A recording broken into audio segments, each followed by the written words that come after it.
missão dedicada aí. Cebola 5 estrelas, hein? Diretamente de Leblon, Santa Catarina, para todo o Brasil. Galera mais qualificada da City tá por aqui, hein? Falou Marquinhos, falou Dayana. O César também tá rapaziada, então aí, hein? Cebola 5 estrelas, amigão.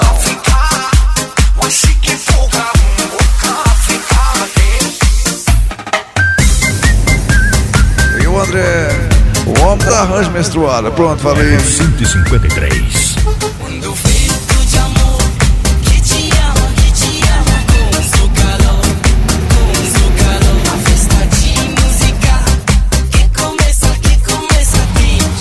Segura Cebola 5 estrelas. Na época da safra cebola. E nos horários aí, migão. Nos horários vagos, oficina de carretinha.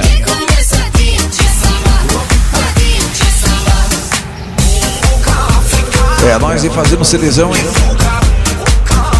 E avisando a concorrência que nós está na mídia, migão. Cebola 5 estrelas, o que diz.